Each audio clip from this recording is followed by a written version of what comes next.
दोस्तों, जैसे कि आज आप सभी जानते हैं, हम एक अनदर एक जो कि कभी भी पैंडेमिक या एपिडेमिक बन सकती है, मंकी पॉक्स, उसके बारे में डिस्कस करने के लिए आज सभी इकट्ठे हुए हैं। डिजीज़ मंकी पॉक्स या कह लो या कोविड-19 कह लो, कोई भी ऐसी डिजीज़। सर, जीका वायरस पे भी थोड़ी इन्फॉर्मेशन दे सो दो सर।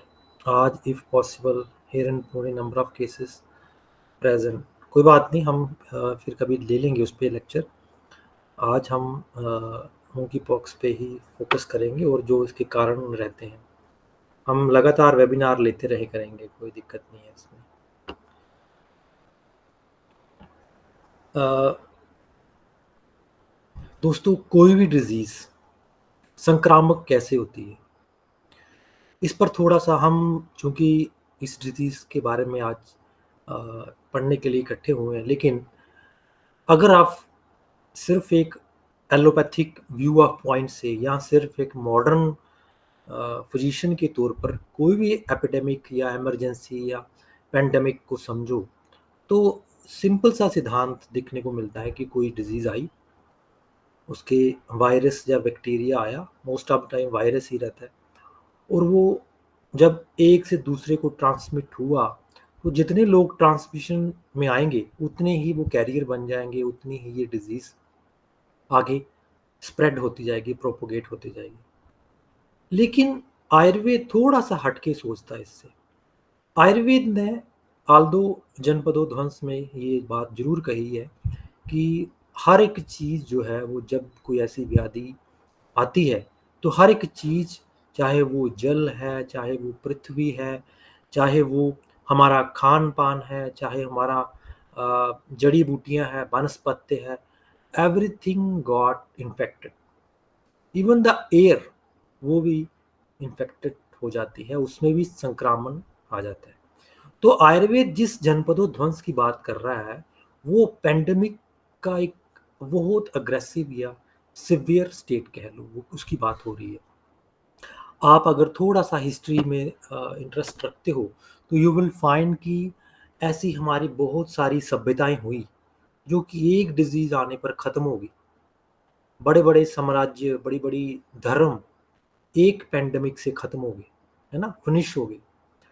आप मुझे इसका नाम याद नहीं आ रहा, एक बहुत बड़ी सभ्यता थी, जो कि इंडिया में नहीं है, लेकिन वो हिंदू धर्म से ही रिलेटेड है, और बहुत वेल जिसको कह सकते हैं मैनेज्ड सभ्यता थी।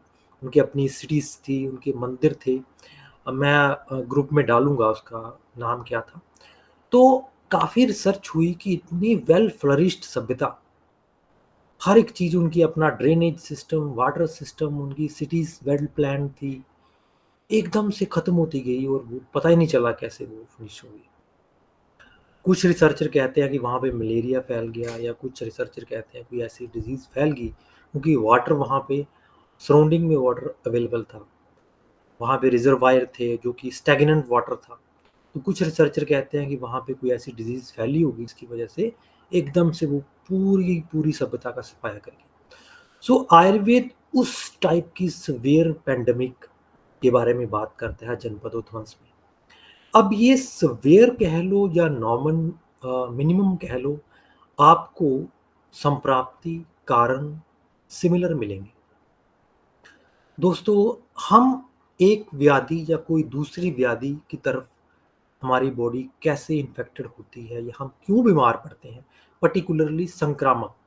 आज हम जिस व्याधियों की बात कर रहे हैं, वो संक्रामक व्याधियाँ, जो कि जनपद ध्वंस में आती हैं। तो हम क्यों बीमार होते हैं, और कुछ हमारे से लोग बीमार क्यों नहीं होते, क्या कारण रहता है? अब मंकी पॉक्स, जो कि डिजीज़ हम आगे पढ़ने वाले हैं, क्या-क्या साइन सिम्पटम रहेंगे, क्या-क्या पॉसिबल लाइन ऑफ ट्रीटमेंट रहेगा, कौन-कौन से ड्रग्स इसमें यूज़फुल रहेंगे, वो सारा हम देखेंगे। We will cover all and each thing. लेकिन उसको जानने से पहले थोड़ा-सा हम समझ लें कि as per Ayurveda, how we got infected toward a particular communicable disease, और क्यों कुछ लोग इसमें बच जाते हैं।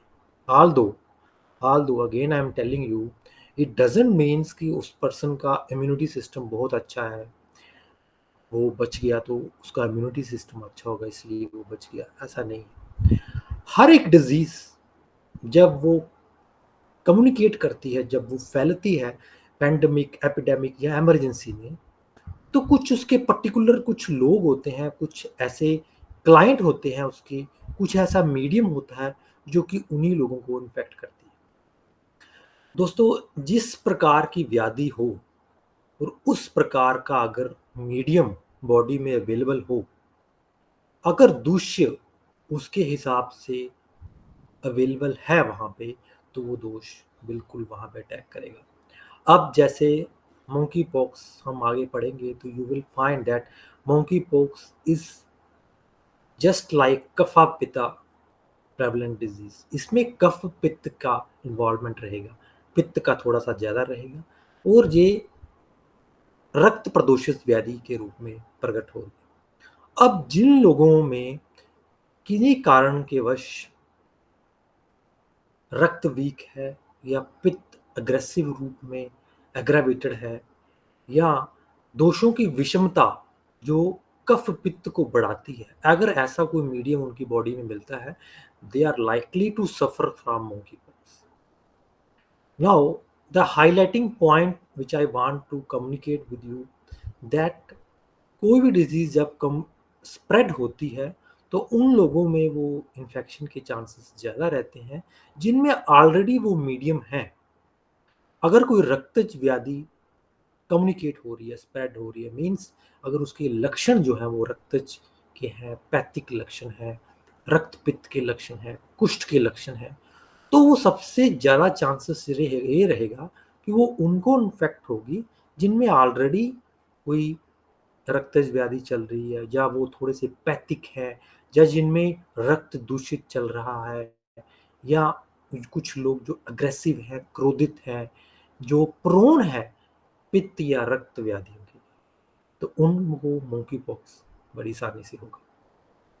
So before proceeding towards the monkey pox की ये डिजीज को हमने कैसे मैनेज करना है, आप एक चीज को ध्यान से समझ लीजिए कि इम्यूनिटी एज सच, इम्यूनिटी की बहुत सारे टाइप्स हैं। आप कौन सी डिजीज के लिए इम्यून हो, आप कौन सी डिजीज के लिए प्रोन हो, ये डिपेंड करता है कि आपकी बॉडी में कौन सा दोष प्रकोपित है, या कौन सा दोष प्रकोपित होने के चांसेस रहते हैं।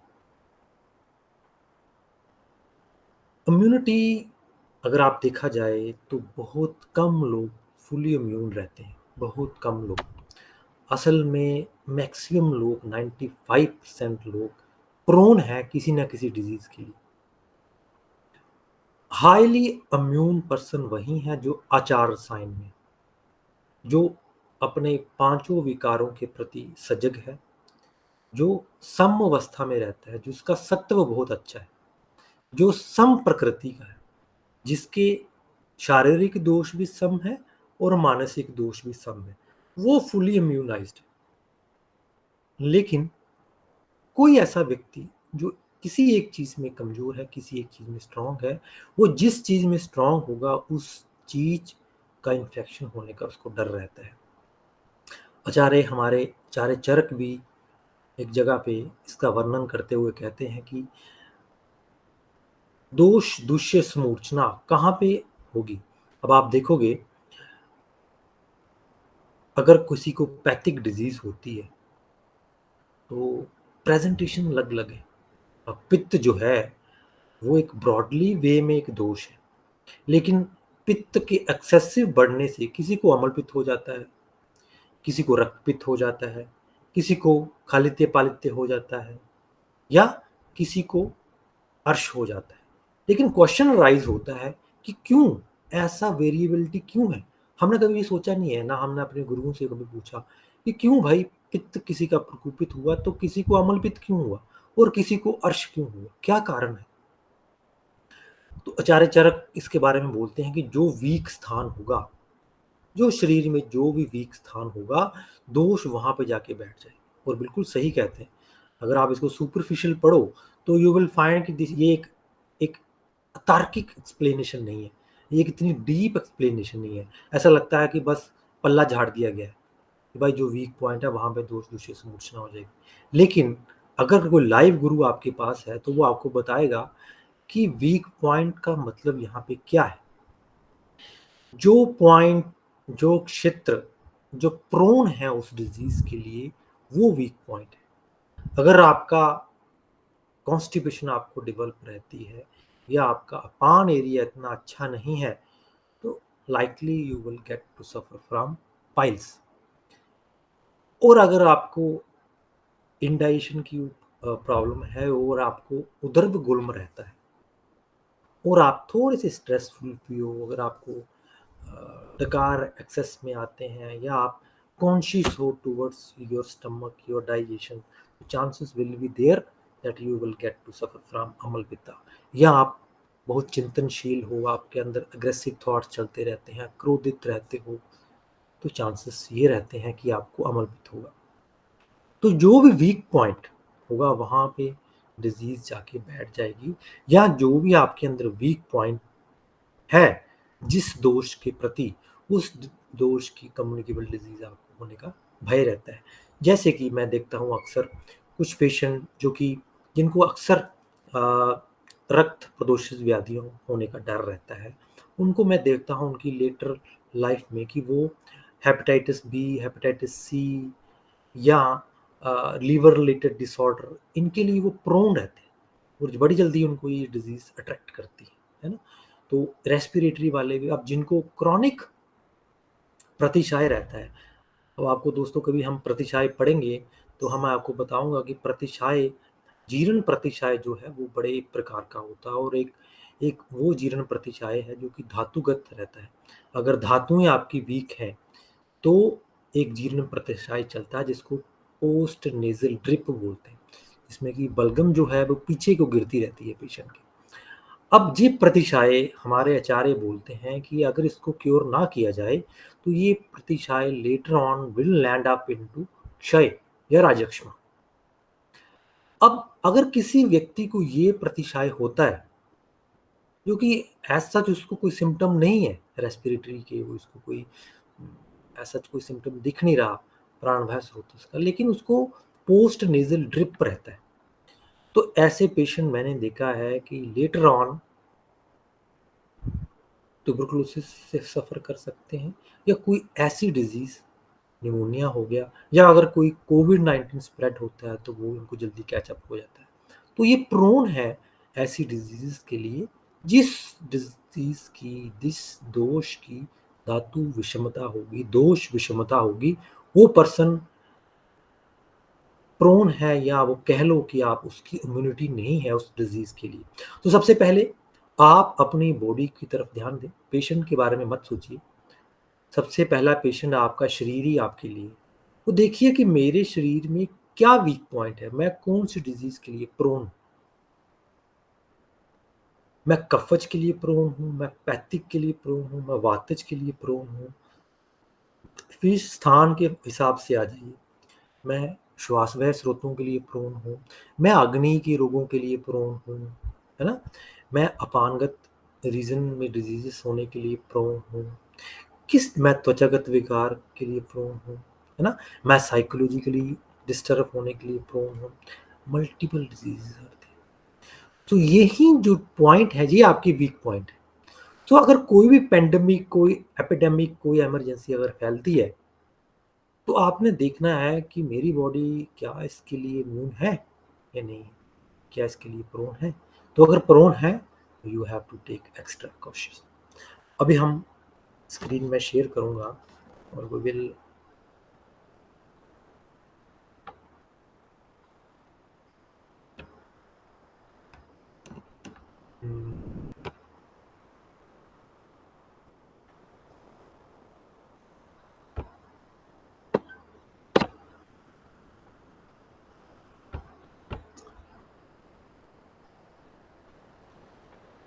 क्या मेरी स्क्रीन विजिबल है आप सभी को?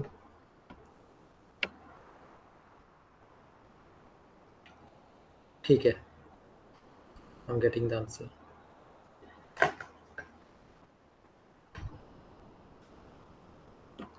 दोस्तों, हम डायरेक्टली सिम्पटम्स पे आते हैं। हमें क्योंकि बीइंग एन आयुर्वेदिक फिजिशियन, हमें इतनी ज़रूरत नहीं है कि कैसे स्प्रेड हो रही है, कहाँ-कहाँ पहुँची है, क्या डेमोग्राफिक चेंजेस हैं।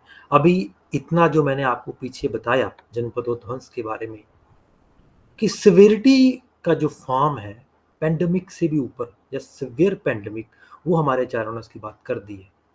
क्या-क्या सिचुएशन होगी, everything got infected, means virus, bacteria जो भी होगा, वो हर जगह आज क्या होगा, हमारे पानी में, हमारी हवा में, हमारी हर्ब्स में, हमारे खाने में, हर जगह वो होगा। आप एक चीज़ का ध्यान रखना, हमारे शास्त्रों में जो भी डिज़ीज़ मेंशन होती है, वो सिवियर फॉर्म में, जितनी वो सिवियर हो सकती है, उतनी फॉर्म तक उसकी एक्सप्लेनेशन होती है।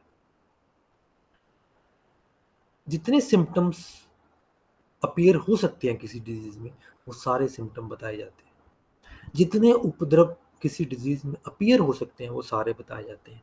इसलिए कभी-कभार जो यंग स्टूडेंट्स हैं आयुर्वेद की, उनको ये अशोक्ति लगती है। उनको लगता है कि ये डिज़ीज़, इसमें ऐसा सिम्पटम हमने कभी देखा नहीं, ना हमने कभी कॉलेज में देखा, ऐसा भी हो सकता है। लेकिन होता है, चाहे वो कभी-कभार करोड़ों में से एक पेशेंट को भी हुआ होगा, वो भी लिखा होगा संहिता में। कुछ डिज़ीज़ के हमें सिम्पटम बड़े अटपटांग लगते हैं कि वैसा भी हो सकता है कभी क्या? होता है। हमने केस नहीं देखे, वो बात अलग है। लेकिन आचार्यों ने हर एक चीज़ वहाँ पे लिखी थी कि जो possible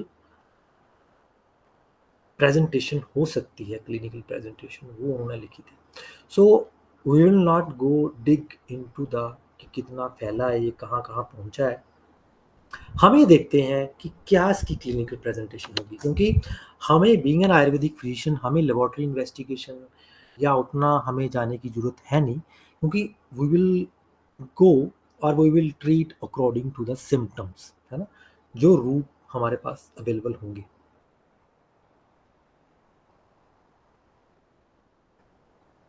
screen partially visible, I think आप देखिए, सभी का मुझे लग विज़िबल है, यहाँ पे तो विज़िबल है सभी की।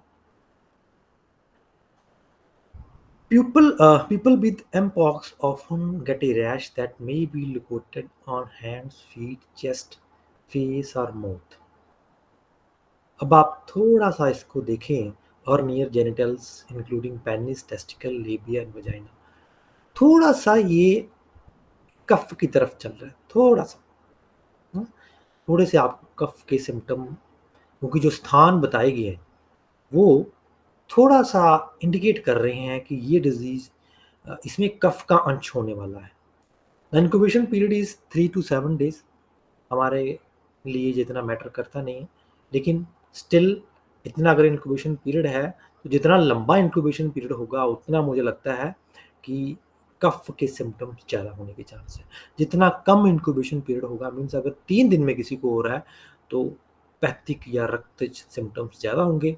अगर कोई लेटर बहुत लंबे समय के बाद इन्फेक्ट हो रहा है, तो I think kapha symptoms will be more. During this time, a person does not have symptoms or and may feel fine. The rash will go through several stages, including scabs before healing. The rash can initially look like pimples or blisters and may be painful or itchy. अब थोड़ा सा आप pics देख लीजिए इसके, mpox के।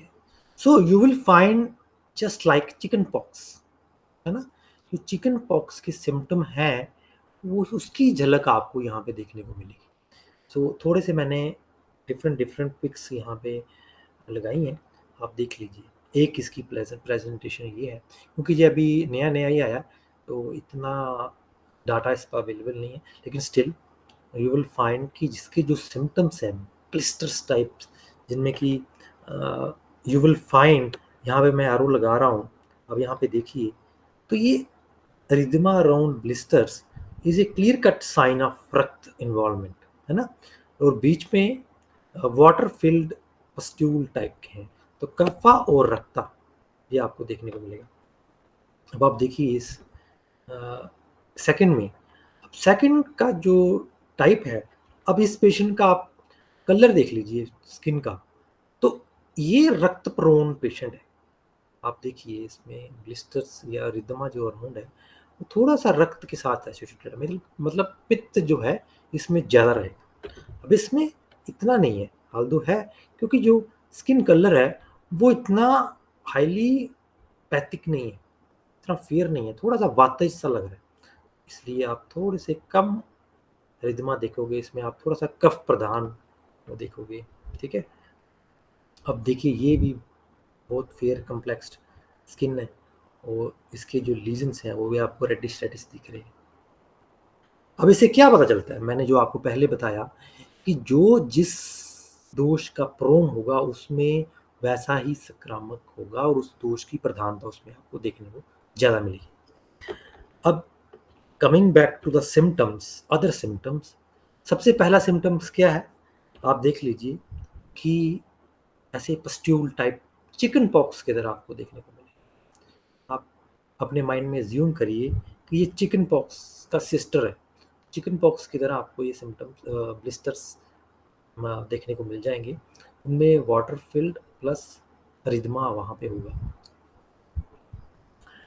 Now the symptoms will be fever because it is acute, संक्रामक रोग, तो फीवर विल बी देयर, है ना। और आम के साथ है पित्त या रक्त विदग्ध अवस्था में होगा, तो लेकिन यहाँ का जो आम होगा वो आम कफ वाला आम नहीं होगा, यहाँ वाला आम जो होगा पित्त और रक्त मिश्रित होगा। चिल्स होंगे, swollen lymph nodes होंगे, that also signify the inflammation, inflammatory disease, obstruction होगी, मतलब वीकनेस होगी पेशेंट को, बिकॉज संक्रामक रोग में क्या होता है, जो इन्फ्लेमेटरी डिजीज होते हैं उसमें ये टिपिकल सिम्टम रहता है। मसल पेन और बैक एक होगी। अब ये आपको सिम्टम आपको लग रहा है कि ये कफ वाला सिम्टम है, लेकिन ये कफ वाला सिम्टम इतना नहीं है, ये थोड़ा सा रक्त प्रदोषिस वाला सिम्टम है। रक्त प्रदोषिस में क्या रहती है, रूजा रहती है। सो ये वैसा सिम्टम नहीं है कि आप बिल्कुल मॉर्निंग स्टिफनेस वाला, ऐसा नहीं है, ये थोड़ा सा रूजा कारक होगा, इरिटेटेड टाइप वाला, है ना। अंग मर्द भी पूरा नहीं कह सकते इसको, पर ऐसे थोड़ा इरिटेट करेगा आपको, क्योंकि इसमें रक्त की इन्वॉल्वमेंट। हेडेक, हेडेक अगेन रुझा कारक हेडेक होगा इसमें, again associated with Pethick symptom. Respiratory symptom, sore throat, nasal congestion और कफ। अगर अब कफ अगर प्रधान हो जाता है और पेशेंट का अगर सिस्टम जो रेस्पिरेटरी सिस्टम है वो वीक हो जाता है, तो उसको ये लक्षण देखने को मिलेंगे, लेकिन still there will be rakta pitta involvement. पर यहाँ पे क्या होगा, अब इस सिम्टम्स में क्या होगा कि नेजल और रक्त कंजेशन बढ़ जाएगी, और जिसकी वजह से कफ थोड़ा सा हायर साइड पे आ जाएगा, लेकिन दैट डजंट मीन्स कि इसमें पित्त रक्त नहीं होगा, वो भी होगा, लेकिन कफ जो है सबसे ऊपर आ जाएगा, तो उसकी वजह से ये सिम्टम्स देखने को मिलेंगे। Now what will be the possible line of treatment? The possible line of treatment will be kapha pittahara jwaraghna treatment. हमने क्या करना है, क्योंकि पेशेंट जो जिसकी बॉडी प्रोन थी इसके लिए, जो मीडियम बना था वो मीडियम वहाँ पे ऑलरेडी कफ पित्त की डिजीज का था, आम बढ़ गया वहाँ पे, तो हमने क्या करना है, कफ पित्त को बैलेंस करना है। अब कई बार कफ पित्त को करना पड़ेगा, कई बार पित्त कफ को करना पड़ेगा, जो भी सिम्टम प्रेडोमिनेंट रहेंगे, और ज्वर घना ट्रीटमेंट, है ना। ऑटोमेटिकली अगर आप कफ पित्त की चिकित्सा करोगे तो ज्वर घन की भी चिकित्सा हो ही जाएगी, क्योंकि दोनों में तिक्त रस से आपको यूज करना पड़ेगा, और तिक्त रस की मजा ये है, वो कफ पित्त को शांत तो करेगा ही करेगा, अम्ल पित्त को भी शांत करेगा, साथ ही साथ ज्वर को भी शांत करेगा। लेकिन ये in some cases you have to give प्रभाव कर्म औषध also. So the first and the drug of choice is पटोल कटुर होने आदि कषाय। दोस्तों पटोल कटुर होने आदि कषाय ऐसे संक्रामक रोग जो कि कफ पित्त या रक्त के साथ चलते हैं, और जो कि स्किन की इन्वॉल्वमेंट जिनमें रहती है, त्वचागत विकार रहते हैं, जिनमें कामला हो जाता है, साथ में मंदग्नि भी हो जाती है, नौशिया हो जाता है, पूर एपिटाइट हो जाती है, ज्वर हो जाता है, तो क्या वहाँ पे सिर्फ पटोल कटुर होने आदि कषायम द बेस्ट ड्रग है। क्या-क्या हो सकता है पेशेंट को जिसकी पटोल कटोर होने आदि कषाय की इंडिकेशन बनती है?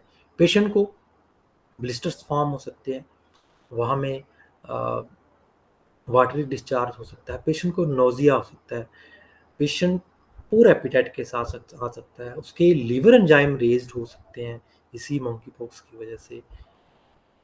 वहाँ पे आपको पटोल कटोर होने आदि कषाय देना है। और इवन अगर वहाँ पे ऐसा कुछ नहीं भी बन रहा है, then also you can give patol कटोर होने आदि कषाय।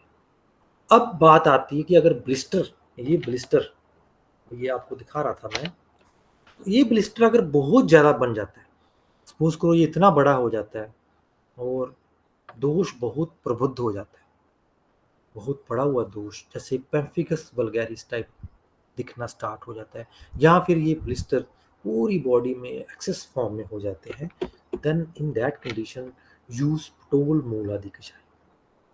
दोस्तों, पटोल मूल आदि कषाय फर्स्ट गो में नहीं देना है, क्योंकि ये बहुत ही रेचक औषध है और इसके देने के बाद पेशेंट को बड़ी बार मोशन जाना पड़ता है, और फर्स्ट टाइम इसको अगर देना भी हो तो ओडी देना है, बीड़ी नहीं देना है। और देने के बाद जब ये पच जाए, वैसे तो मांस रस बोला है लेने के लिए, लेकिन अगर कोई पेशेंट मांस रस नहीं ले सकता है तो मिश्रित चावल हम दे सकते हैं, पायसम दे सकते हैं। फर्स्ट गो में इसको सिलेक्ट नहीं करना है। अगर दोष बहुत ज़्यादा प्रधान है, पेशेंट का बल भी अच्छा है, हैवी है पेशेंट, और ये उन पेशेंट में मैंने देखा है कि दे सकते हैं जो कि पेशेंट बड़े कर्मज व्याधि से होके आ रहे हैं, जो अति क्रोधित हैं, बहुत तामसिक हैं, खान-पान वैसा है। उनको जब ऐसे संक्रामक रोग होते हैं तो वो एकदम से फ्लेयर अप होते हैं, तो उनके लिए पटोल मूल आदि कषाय बेस्ट है। नाउ बिलवादी गुलिका आपने कहाँ पे देनी है? दोस्तों, बिलवादी गुलिका अगेन संक्रामक रोगों की बेस्ट मेडिसिन है। लेकिन याद रखिए, बिलवादी गुलिका में गोमूत्र पड़ा है और ये थोड़ी-सी कफ प्रदान के लिए अच्छी रहती है। अगर आपको लग रहा है कि वहाँ पे डिस्चार्ज ज़्यादा है, कंडू ज़्यादा है, देन ऐड बिलवादी गुलिका अलोंग विद द पटोल कटोरोनी आदि कषाय। नाउ अब कुछ पेशेंट को कोल्ड एंड कफ के स्लाइट लक्षण देखने को मिलेंगे। अगर वैसा किसी को होता है तो सेलेक्ट अमृतारिष्टम। अमृतारिष्टम दोस्तों पित्त को भी इतना बनने नहीं देता। सर्व विकार अगर कोल्ड कफ किसी को भी होता है और प्रेडोमिनेंटली अगर उसमें पित्त या रक्त की इन्वॉल्वमेंट होती है कोल्ड कफ में, हम देखते हैं ना कुछ पेशेंट को कोल्ड कफ होता है लेकिन हम उनको इतना स्ट्रॉन्ग त्रिभुवन कीर्ति रस नहीं दे सकते या दशमूल कटुत्राइनम नहीं दे सकते, तो उनके लिए अमृतारिष्ट बेस्ट है ना। और अगर इससे भी अमृतारिष्टम भी उनको डिस्टर्ब कर रहा है तो सुदर्शन घन बटी, महासुदर्शन घन चूर्ण या सुदर्शन आसन बेस्ट रहता है। देन वासागुरुची आदि कषाय किनको देना है? जिनमें रैशेस बहुत ज़्यादा है, लिवर की इन्वॉल्वमेंट है, प्लस कोल्ड एंड कफ है, उनको आप दे सकते हैं, क्योंकि वासागुरुची आदि कषाय में वासा प्रेडोमिनेंट सिम्पटम कंटेंट है, इसमें इंग्रेडिएंट है। तो अगर कोल्ड कफ भी पैथिक वाला है, पैथिक वाला भी कोल्ड कफ होता है, अगर आपने अच्छे से ऑब्जर्व किया हो तो कोल्ड कफ हम जरूरी समझते हैं कि ये कफ प्रधान है, ऐसा नहीं है। मोस्ट ऑफ द टाइम ये थोड़ा सा इसमें पित्त की इन्वॉल्वमेंट रहती है, रक्त की इन्वॉल्वमेंट रहती है। तो अगर ऐसा कुछ बनती है presentation, because we have to change our drug, change our line of treatment according to the clinical presentation. और मैंने आपको पिछली फोटोज में भी दिखाया कि क्लिनिकल प्रेजेंटेशन चेंज हो जाती है, जैसी पेशेंट की बॉडी है उसके हिसाब से क्लिनिकल प्रेजेंटेशन चेंज हो जाती है। तो अगर ऐसा कुछ कंडीशन बनती है, अगर कोई ब्लीडिंग भी होती है, पेशेंट को कोई ऐसे लक्षण बनते हैं, तो सिलेक्ट वासागुरुची आदि कषाय। अब एक और योग है व्याघ्र आदि कषाय।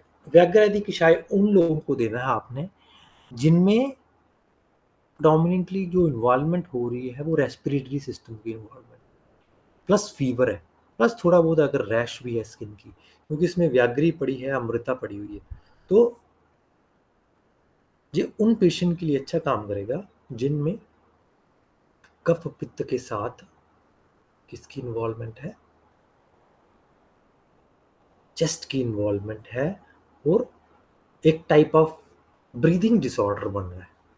कोई कंजेशन अगर इतनी हो गई है कि वहाँ पे वीजिंग हो रही है या अस्थमा वाले सिम्टम बन रहे हैं, एक्यूट अस्थमेटिक कंडीशन बन रही है, प्लस फीवर है पेशेंट, तो आप उसमें दशमूल कटुत्राइनम नहीं दे सकते। क्यों नहीं दे सकते? क्योंकि दशमूल कटुत्राइनम के सारे जो कंटेंट है वो रक्त प्रसादक नहीं है, वो रक्त को बचा के चलने वाले नहीं है, वो रक्त को एग्रावेट कर देंगे, वो स्किन को प्रॉब्लम होगी, ब्लिस्टर्स होंगे तो ब्लिस्टर को बढ़ा देंगे। तो ऐसी कंडीशन में यू कैन सेलेक्ट व्याघ्र आदि कषाय। और उससे पहले बढ़िया वाला है वासा गुरुची आदि कषाय, क्योंकि वासा गुरुची आदि कषाय में कुटकी भी पड़ा हुआ है, तो ये रक्त पे भी काम कर रहा है, त्वचा को भी बचा रहा है, साथ ही साथ कोल्ड कफ को भी ठीक कर रहा है, because it contain vasa. Vasa is the best medicine for udravgat rakta pitta as well, plus अगर किसी को कोल्ड कफ हो रहा है। सो ये एक ब्रॉडली ये पॉसिबल ट्रीटमेंट रह सकता है, क्योंकि अभी तक मैंने कोई केस देखा नहीं है और इतना हमारे इधर है नहीं, है ही नहीं हमारे इधर ना। बढ़ सकता है, और जैसे जैसे बढ़ेगी इसकी हो सकता है लाइन ऑफ ट्रीटमेंट या ड्रग्स चेंज होंगी, जो और वाइडर रेंज में आएगा, लेकिन ट्रीटमेंट यहीं रहेगा, इसी लाइन ऑफ पे रहेगा। ड्रग्स क्लिनिकल प्रेजेंटेशन पे डिफर कर सकती है, चेंज कर सकती है। सो अगर कोई क्वेश्चन है अभी आपका तो यू कैन आस्क। बाकी हम आप सभी को बता दें कि हम एक कोर्स रन कर रहे हैं, certificate course in gynaecology and infertility. बहुत अच्छा कोर्स ये होने वाला है हमारा, और ऑलरेडी हमने 2 इसके लेक्चर्स कर लिए हैं। और जिन वैद्यों ने अभी तक रजिस्टर नहीं किया है वो रजिस्टर कर सकते हैं, हम इस पर अभी डिस्काउंट भी दे रहे हैं 15%। डायरेक्टली ये हमारी ऐप पे या चतुष्पादा.com पे जाके ये डायरेक्टली परचेज कर सकते हैं। मैं इसका भी लिंक भी आपको शेयर कर दूंगा। तो कोई क्वेश्चन अगर हमारे आज के लेक्चर का है तो आप मुझे बेझिझक पूछ सकते हैं। और इन द मीन टाइम जिन लोगों ने ये कोर्स हमें ज्वाइन नहीं किया है वो ज्वाइन कर सकते हैं। हम अभी 10 स्टूडेंट्स के लिए ये डिस्काउंट दे रहे हैं, और हम इसका लिंक अभी आपको शेयर करते हैं, सो that you can join this.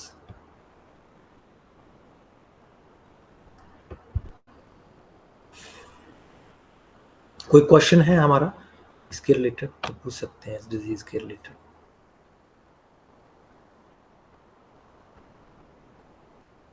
कोई भी जनपदोध्वंस के बारे में इस डिजीज के रिलेटेड है तो आप पूछ सकते हैं।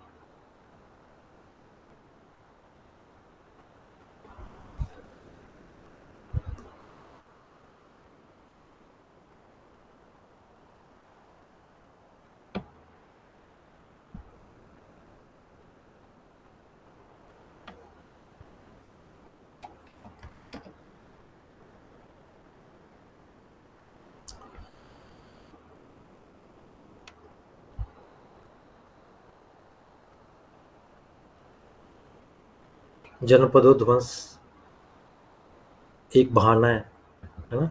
मैंने जो आपको इसके इनसाइट्स बताए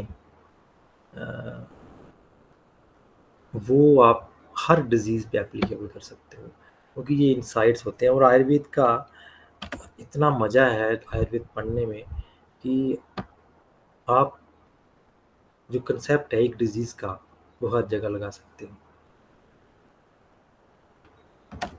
सो ये मैंने लिंक शेयर कर दिया है, जिन लोगों ने अभी तक ज्वाइन नहीं किया हमारा गायनी का कोर्स, बहुत इंटरेस्टिंग कोर्स होने वाला है और आपको हर एक चीज़ हम कवर करने वाले हैं। Sir any precautionary drug? Precautionary drug यही है कि आप कोई भी ऐसा ड्रग ना सेलेक्ट करें ज्वर को देखते हुए। हम एक एक क्वेश्चन देखेंगे, हमारे पास क्वेश्चंस काफ़ी सारे हैं। सो डॉक्टर पुष्पिंदर, हम वन बाई वन सभी क्वेश्चन देखते हैं। Doctor Meenakshi Sharma, sir what can be used for local application? देखिए अक्यूट फेज में लोकल एप्लीकेशन अवॉइड करें तो बस बेटर रहता है ना। अक्यूट फेज में लोकल एप्लीकेशन अवॉइड करें। मैंने कुष्ठ का जो हमारा वेब सीरीज लिया था इसमें लेक्चर सीरीज, तो उसमें बताया था कि आप इनिशियल फेज में अवॉइड करें जब आमज फेस होता है। बाकी आप दे सकते हैं अभी शतोदग्रितम या फिर निम्ब हरिद्रादि चूर्ण, उसका लेप लगा सकते हैं। सर नॉर्थ इंडिया मेडिसिन भी बता दीजिए। नॉर्थ इंडिया मेडिसिन में आप आरोग्यवर्धनी बेस्ट रहती है, आरोग्यवर्धनी दे सकते हैं, गंधक रसायन दे सकते हैं, लेकिन आरोग्यवर्धनी इसमें अच्छा काम करेगी, लेकिन इतना अच्छा नहीं करेगी। अगर बहुत ज़्यादा रक्त प्रधान है तो इतना अच्छा काम नहीं करेगी। तभी मैंने कषाय मेडिसिन आपको बताई कि जो बेस्ट रहेंगी इसके लिए, है ना। बाकी अ, एकल द्रव्य बड़े सारे हैं। एकल द्रव्य अभी आप कोई भी दे सकते हो, वासा दे सकते हो, किरातिक्त दे सकते हो, वो आप दे सकते हैं।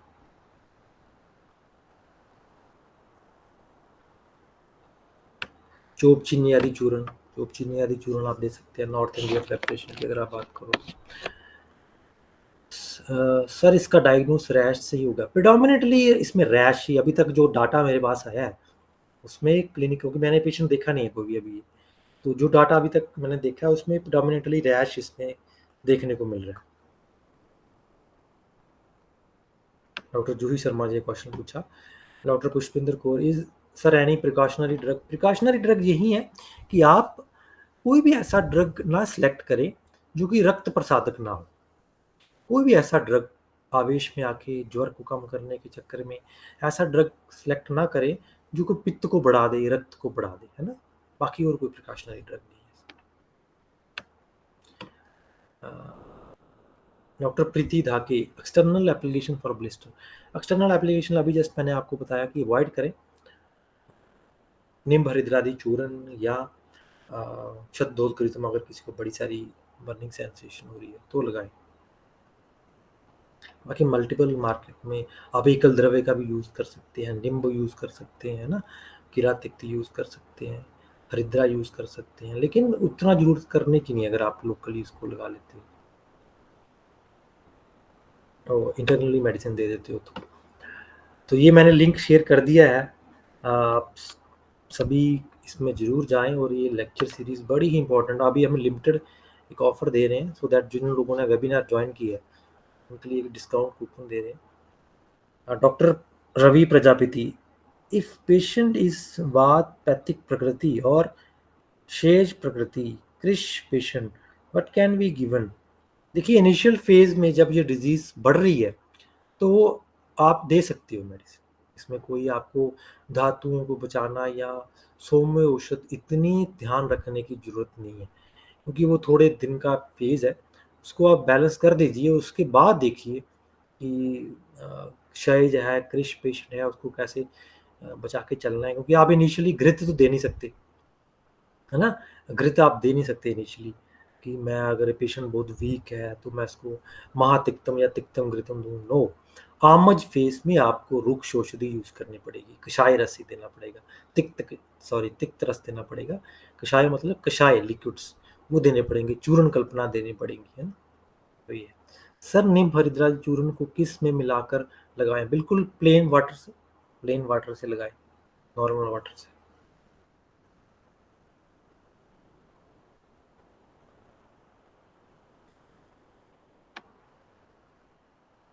यस, और कोई क्वेश्चन हमारा प्रिपेयर रहना हमें। हो सकता है ये कोविड-19 की तरह बढ़ जाए, फैल जाए, है ना। सो जो कि क्योंकि कोविड-19 में भी वैद्यों ने बड़ा अच्छा काम किया था। और आयुर्वेद का एक प्लस पॉइंट है कि आप शाश्वत है आयुर्वेद। कोई सी भी डिजीज़ आ जाए, कोई सी भी डिजीज़ जो शास्त्रों में वर्णन जिसका नहीं है वो भी आ जाए, तो वैद्य जो है वो घबरा नहीं सकते, क्योंकि जो संहिता में लिखा है उससे हट के और कुछ नहीं आ सकता और उससे सिवियर भी कुछ नहीं आ सकता। हर एक सिवियरिटी डिजीज, हर एक डिजीज, पॉसिबल क्लिनिकल प्रेजेंटेशन, हर एक चीज लिख दी गई है। कोई और question? In the main time आप जरूर इस पे क्लिक करके देखिए, मैंने डाला हुआ है ये।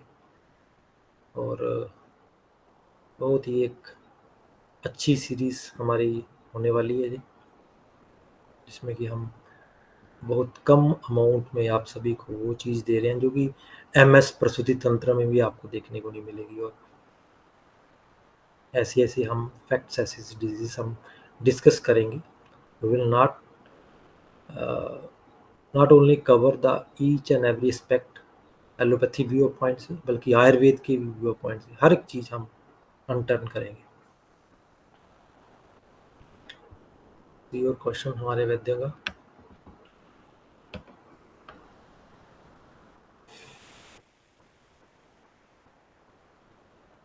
North India company, south Indian company, north Indian practice, south Indian practice, ऐसा कुछ है नहीं, है ना?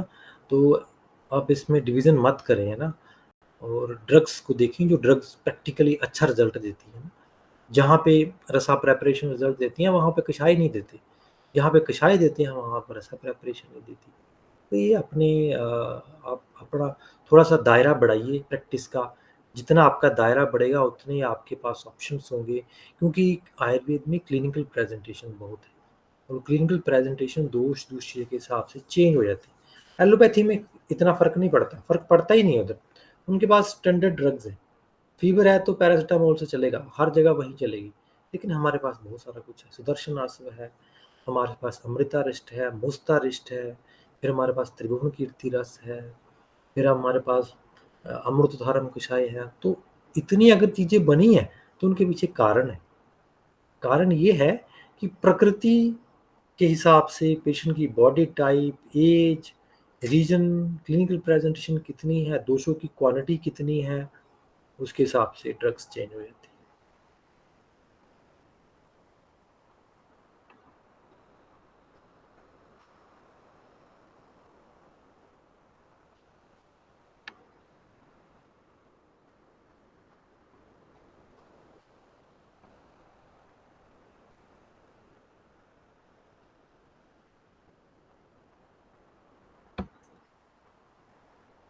कोई और क्वेश्चन है किसी का?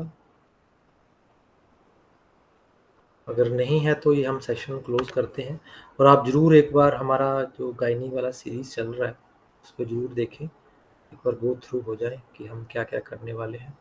बाकी आने वाले समय में हम और वेबिनार लेते रहेंगे, करंट टॉपिक भी कवर करेंगे, और जो भी बर्निंग टॉपिक्स होंगे आयुर्वेद के, वो हम ज़रूर कवर करेंगे।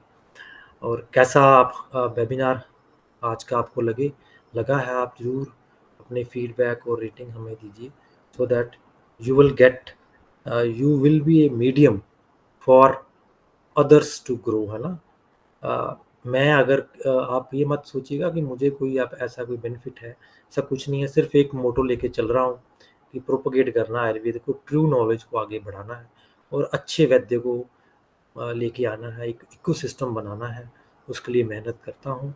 आप भी कंट्रीब्यूट करें, आपके जितने भी ग्रुप्स हैं, आप उनमें ज़रूर शेयर किया करें, और सो दैट जो ये ज्ञान की गंगा यहाँ बह रही है, ज़रूर उसमें कोई ना कोई, और हर एक बंदे के लिए, जो मेरा ज्ञान हर एक आदमी के लिए, जो पे कर सकता है उसके लिए भी है, जो नहीं पे कर सकता उसके लिए भी है। इसलिए मैं बीच-बीच में फ्री वेबिनार भी लेता रहता हूँ। आई गिव डिस्काउंट्स आल्सो, हर चीज़ करता हूँ। सो दैट मैं चाहता हूँ कि जो जितना कैपेबल है वो कुछ ना कुछ यहाँ से लेके जाए, जुड़े मेरे साथ और कुछ ना कुछ लेके जाए। उसको ऐसा ना लगे कि मैं किसी कारणवश वंचित रह गया हूँ।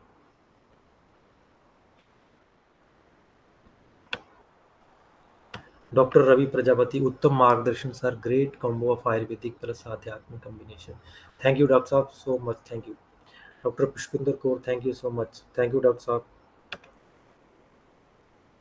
Doctor Abhijeet, thank you sir, thank you doctor साहब। डॉक्टर प्रीति भाटिया, बहुत बढ़िया, थैंक यू डॉक्टर साहब, थैंक्स सभी का जुड़ने के लिए। Your all series are wonderful. Doctor Pushpinder Kaur, thank you.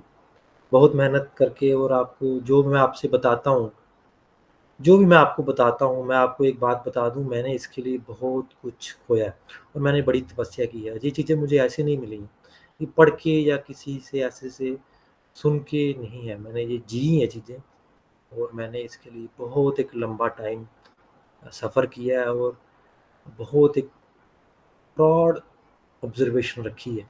उसके बाद ये चीज़ें समझ आई हैं, क्योंकि बहुत एक लालसा थी during my PG studies as well. ये था कि चीज़ें कैसे होती हैं, ये जो चीज़ें लिखी हैं, इनको कैसे समझा जाए? संहिता जो लिखी हैं, इनको कैसे समझा जाए? और हम हर एक चीज़ ऐसे थ्योरेटिकल लगती थी, अशोक्ति लगती थी। लेकिन धीरे, धीरे, धीरे करके स्ट्रगल कर के मैं ये चीज़ें आपको बताता हूँ, और जब मैं आपसे ये शेयर करता हूँ, तो मैं आपको जो समय मैंने दिया है, मैं उससे आपको उठा के आगे ले जाता हूँ। तो जितना समय मैंने इन्वेस्ट किया है, वो आपको इन्वेस्ट करने की ज़रूरत नहीं पड़ती है आपको। मेरे अनुभव आपको मैं दे देता हूँ, ताकि आप एक कदम और आगे चले जाओ।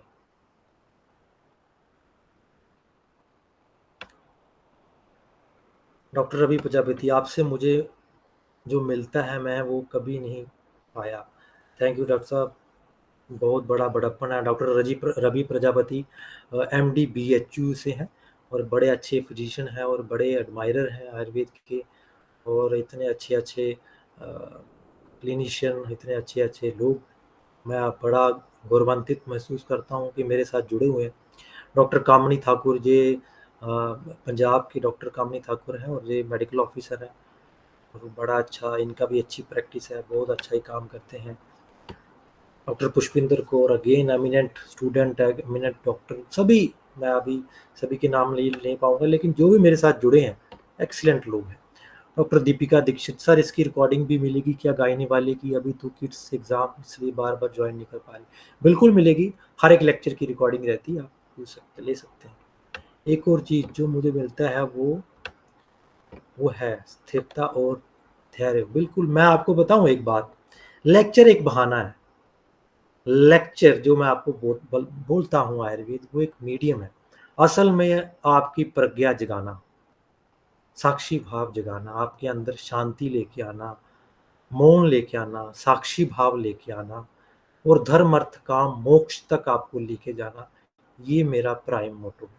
आयुर्वेद सिर्फ एक बहाना है, मीडियम है, क्योंकि हमें यहाँ से ही गुजर के जाना है। वैद्य मोक्ष को तभी प्राप्त कर सकता है जब वो एक अच्छा वैद्य बने, है ना, जब वो शरीर से होके जाए। जब वो शरीर से होके जाएगा तभी वो मानसिक दोषों को बैलेंस कर पाएगा। तो मेरा मीनिंग, मतलब यही है कि आपके अंदर स्थिरता लेके आ जाए, प्रज्ञा लेके जाए, धी धृति स्मृति आपकी साधी जाए। तो हर एक लेक्चर में आपने देखा होगा मेरा यही मोटो रहता है, मैं लास्ट में वहीं पे आपको लेके आता हूँ। डॉक्टर प्रीति भारतीय अगेन हमारे बहुत अच्छे डॉक्टर हैं, thank you sir. Doctor Deepika Dixit, very nice lecture sir, thank you to all. ऐसे ही हम और लेक्चर सीरीज में भी आपके साथ जुड़ते रहेंगे और सपोर्ट करिए हमें, आयुर्वेद को प्रोपोगेट करिए, आपके जितने भी ग्रुप्स हैं सभी भी भेजिए और एक यश और एक आप भी इकट्ठा करिए, क्योंकि आयुर्वेद जितना आप बढ़ाओगे ना, मैंने ये देखा है, जितना आप बढ़ाओगे उतना ही आपके अनगिनत स्रोतों से आपके पास से लौट लौट के आएगा। और जितना मुट्ठी बंद कर लोगे उतना ही सूखते जाओगे, संकीर्ण होते जाओगे। Doctor Kamini Thakur, your vision goes beyond the physical entity. That's what makes you different. Big admirer of your work. Thank you doctor साहब।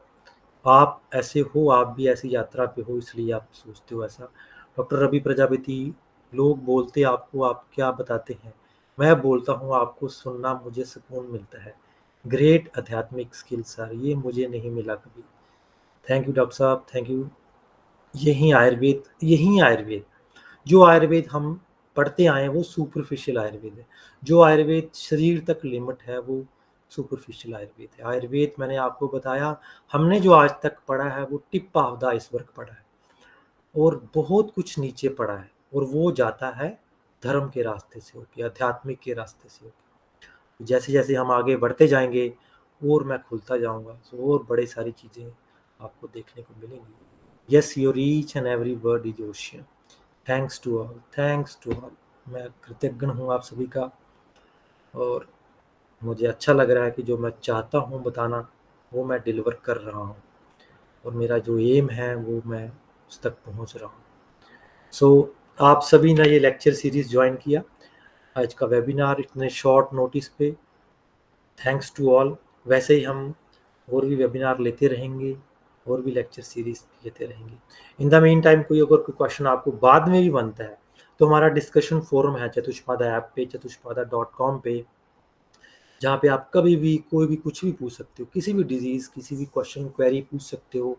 मैं जैसे ही आप, मुझे टाइम लगेगा, मैं डेफिनेटली उसका आंसर आपको दूंगा। सो विद दैट कोट मैं यहाँ पे आपसे लीव लेता हूँ। Thanks to all for joining this amazing webinar. Thanks.